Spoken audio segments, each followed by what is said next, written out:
नमस्कार. हवामान अंदाज आणि बातम्या या आपल्या यूट्यूब चॅनलमध्ये मी किरण वाघमोडे तुम्हा सर्वांचं स्वागत करतो. आज 27 फेब्रुवारी सायंकाळचे 6 वाजलेत. पाहूयात आज रात्री आणि उद्या राज्यातील हवामान कसे राहील. सर्वात प्रथम जर आपण कालच्या दिवसात तापमान पाहिलं तर कालही मुंबईमध्ये सर्वाधिक 38.5 अंश सेल्सिअस इतकं तापमान होतं. त्याखाली इकडे डहाणू 38.2, ठाणे 38, रत्नागिरी 37.2 म्हणजे किनारपट्टीच्या भागांमध्ये उष्णतेची लाट चालूच होती किंवा सक्रियच होती. मुंबईमध्ये कुलाब्यात 35.3 अंश सेल्सिअस इतकं पाहायला मिळालं तापमान. त्यानंतर इकडे सोलापूर 36.9, यवतमाळ 36.4, अकोला 36.2 आणि ते जळगावच्या आसपास तापमान वाढ होऊ लागलेली 35.2 अंश सेल्सिअस जळगावकडेही तापमान पाहायला मिळते. त्यासोबतच विदर्भ ही तापत आहे आणि येणाऱ्या दिवसात अजून तापमानात वाढ अपेक्षित आहे. बाकी सध्या जर आपण पाहिलं तर हिमालयावरती पश्चिमी आवर्त आलेला आहे. त्यामुळे हिमालयावरती हिमाचल प्रदेश असेल, जम्मू काश्मीर असेल, उत्तराखंड असेल, खूप जास्त पाऊस, बर्फवृष्टी आणि इकडे मैदानी भाग आहेत पंजाब, हरियाणाच्या ठिकाणी गारपीट होणार आहे. आणि तिकडे एकीकडे गारपीट होताना राज्यात दिवसाचं तापमान हे वाढलेलंच राहण्याची शक्यता आहे.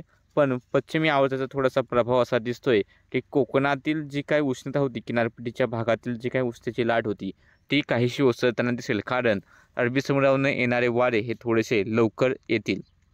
परिणामी किनारपट्टीच्या भागांमधील जी तापमान वाढ होती किंवा उष्णतेची लाट होती ती काही दिवसासाठी थांबण्याचा अंदाज आहे.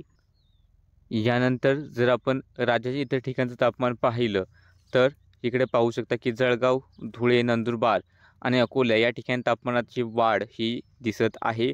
तापमान 38 अंश सेल्सिअसच्या आसपास पाहायला मिळेल.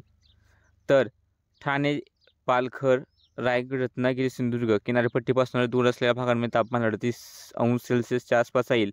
तर किनाऱ्याचं तापमान आता साधारणतः 36, काही ठिकाणी 35 ते 36 अंश सेल्सिअसच्या दरम्यान पाहायला मिळण्याची शक्यता आहे. म्हणजे उष्णतेची लाट ही किनारपट्टीच्या भागापासून कमी होताना दिसते किंवा उष्णतेची लाट ओसरताना दिसते.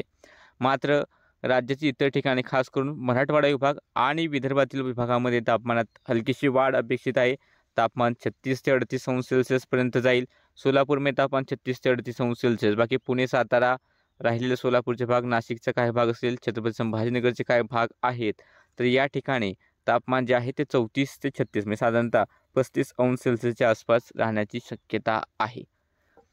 बाकी सध्याच्या अपडेटमध्ये इतकंच. दररोजचे हवामानाचे अंदाज चॅनलला सबस्क्राईब करा. आणि हवामान विभागाचा उद्याचा इशारा सांगायचा राहिला तो म्हणजे ठाणे जिल्ह्यात उद्या उष्ण आणि दमट हवामान पाहायला मिळेल.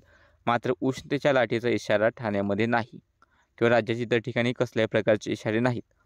बाकी दररोजचे व्हिडिओ पाहिजेत चॅनल सबस्क्राईब करा, व्हिडिओ लाईक आणि शेअर करायला विसरू नका.